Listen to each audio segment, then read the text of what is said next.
Hello everyone, welcome to KAP Learning. This is the fourth part of chapter 1 class 8 science.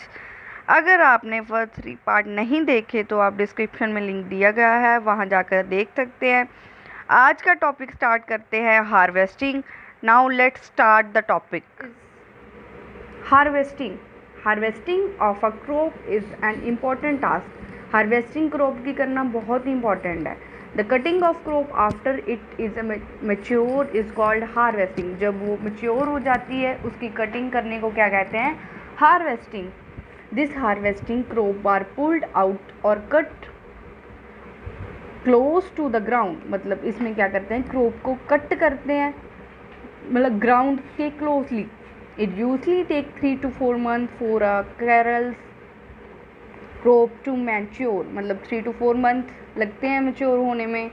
Harvesting is our country is either done manually by sickle और by the machine called harvesters. Harvesting कैसे करते हैं? Mainly sickle से कर देते हैं, sickle की diagram इन्होंने दी हुई है, ठीक है। और बाय मशीन जिसको हार्वेस्टर कहते हैं। इन दिस हार्वेस्टर कंबाइन, इसको हार्वेस्टिंग सिस्टम में करेंगे। ये देखो डायग्राम में। In the harvested crop the green seeds need to be separated. इसमें क्या करते हैं कि जो ग्रीन सीड, जो पके हुए सीड होते हैं, उसको सेपरेट कर लेते हैं by the chaff. This process is called threshing. मतलब इसको क्या करते हैं? Threshing. This is carried out with the help of machine called combine. इससे क्या करते हैं, जो उगे हुए सीड होते हैं, मतलब जो ग्रेन पक गए हों, उसको अलग कर लेते हैं by the help of machine और कंबाइन। उसको कंबाइन बोलते हैं। और इस मेथड को क्या बोलते हैं अलग करने को? Threshing.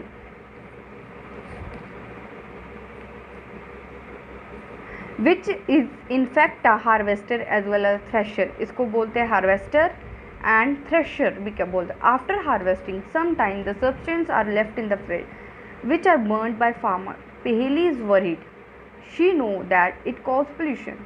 It may also catch fire and damage the crop lying in the field. वो बोल रहा है जब हम हार्वेस्टिंग करते हैं, मतलब कटिंग करते हैं क्रॉप्स की, तो क्या होता है, जो कुछ सब्सटेंस रह जाते हैं फील्ड में, तो उसको क्या करते हैं, फार्मर जला देते हैं। तो पहेली क्या हो गई? वरीड हो गई। उसने क्या सोचा, वो जानती थी कि जो हम मतलब जलाएंगे तभी पोल्यूशन कोज होता है, ठीक है।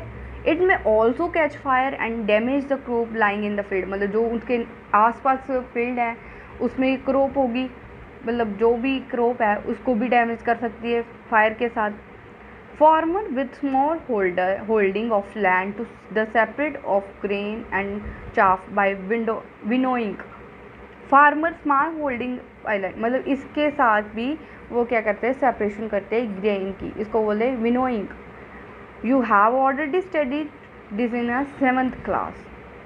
विनोइंग मशीन्स इसके साथ भी इकट्ठा कर लेते हैं उसकी सारी। हार्वेस्टेड फेस्टिवल क्या होते हैं? After 3 to 4 months of hard work there come the day of the harvest. मतलब 3 to 4 month वो क्या करते हैं, अपनी फसल को पूरा देखभाल करते हैं, पानी देते हैं पूरा, मतलब उसको मैन्यूर देते हैं, फर्टिलाइज़र देते हैं, हार्वेस्टिंग करते हैं, तो मतलब सारे मतलब वो करते हैं, ठीक है। देन 3-4 के मंथ के बाद एक ऐसा डे आता है जिसको वो हार्वेस्ट, मतलब कटिंग करना।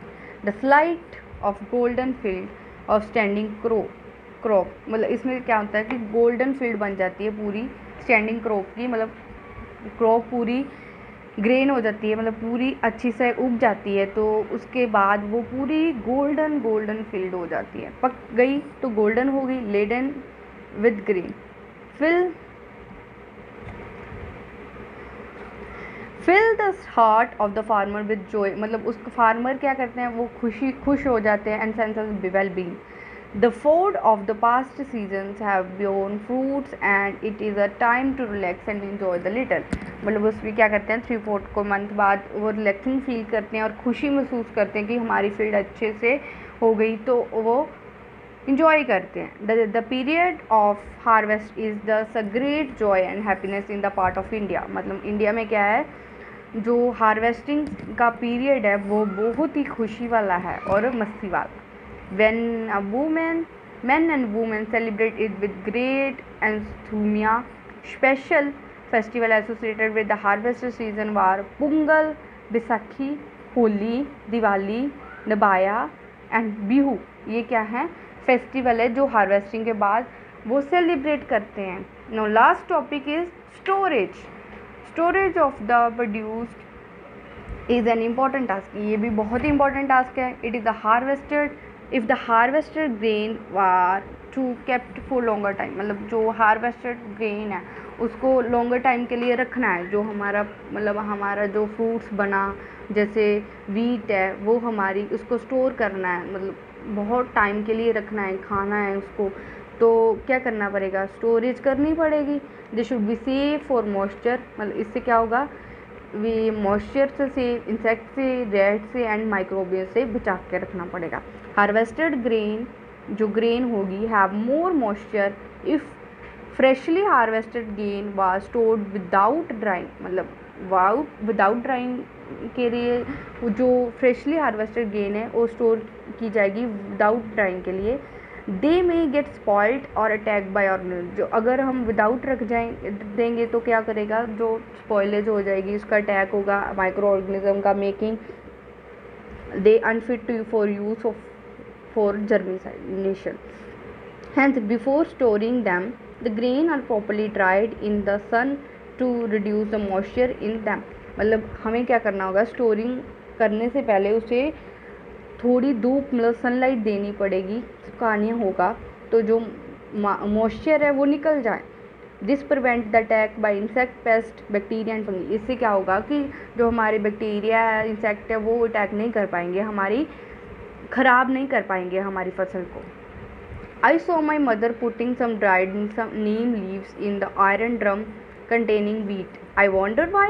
मतलब वो कह रहे कि उसकी मदर, मतलब जो पहेली थी उसने देखा कि उसकी मदर ने सूखे हुए नीम के लीव आयरन ड्रम में डाल दिए जहाँ उन्होंने स्टोर किया हुआ था वीट। तो वो वो बोल रही है कि आई वॉन्डर वाई, आप क्यों किया उन्होंने ऐसा? Souls of the storage of grain, मतलब ऐसे स्टोर करते हैं, ठीक है। Farmer store grain in jute bag, जो फार्मर है जूट बैग के स्टोर करते हैं और मेटालिक बिन्स में मतलब स्टोर करते हैं। ये देखो, ठीक है। However, large scale storage of grain is done by within stalls, silos and granaries. ये देखो, silent store of grains in gunny bags and granaries and silos of the storage of grain, मतलब इस बड़े बड़े टैंकों में और ये देखो इसमें बैग में। To protect them from pests and like rat and insects, को बचाने के लिए dried neem leaves are used to be stored food grain at home. जो ड्राइड लीव है वो नीम लीव यूज़ कर सकते हैं हम जब हम घर में स्टोर किए हैं वीट को तब। For storing large quantity of grain in big godam, specific chemical treatment required to protect them from pest and microbe. मतलब अगर हमने गोदाम में स्टोर की है तो लार्ज क्वांटिटी में ग्रेन को स्टोर किया है तो स्टोरिंग करते हैं तो हमें मतलब इंसेक्ट से बचाने के लिए, रेड से बचाने के लिए तो हमें या तो फिर कोई केमिकल यूज़ करना पड़ेगा और या फिर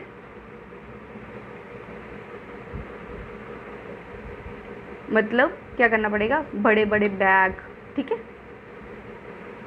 फूड एंड एनिमल हमारी एक एक्टिविटी है, make the following table in your notebook and complete.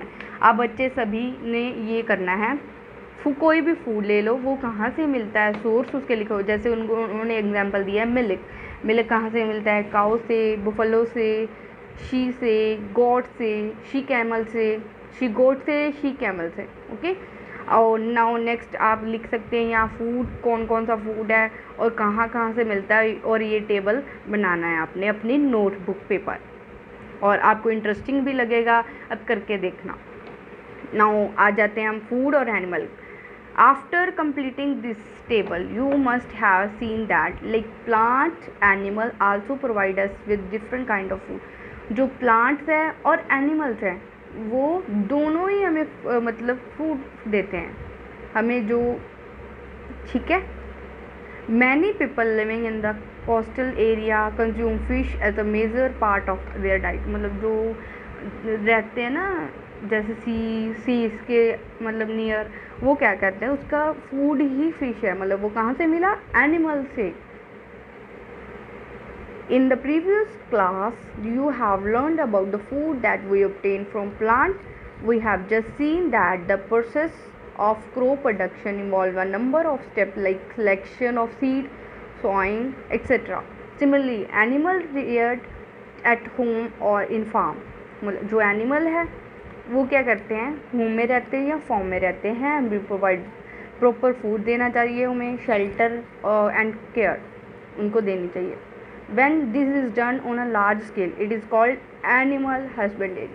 इसको क्या कहते हैं, जो हम पशु पालते हैं, जो एनिमल को फॉर्म में जगह में रखते हैं, उसको हम खाना भी देते हैं, रहने के लिए अच्छी जगह भी देते हैं, उसकी केयर भी करते हैं। और अगर वो ज़्यादा लार्ज स्केल में करना, किसी बड़े फॉर्म में ज़्यादा एनिमल हो, उसको बोलते हैं animal husbandry. Fish is a good for health. We get cold liver oil and fish which is rich in vitamin D। वो कह रहा है कि फ़िश हमारी हेल्थ के लिए अच्छा है, गुड लीवर ऑयल के लिए, एंड फ्रॉम फिश से मिलता है, वो क्या है, विटामिन डी में रिच होता है। Now chapter is a finish. ये है कीवर्ड है, ये आप देख सकते हैं, हमने पढ़ा एग्रीकल्चर प्रैक्टिस, एनिमल हस्बेंडरी क्या होता है, क्रॉप क्या होता है, फर्टिलाइज़र क्या होता है, ग्रेनरीज क्या होता है, हार्वेस्टिंग क्या होता है, इरिगेशन क्या होता है, kharif, manure, plough, rabi, seed, silo, sowing, storage, threshing, weed, weedicide, winnowing.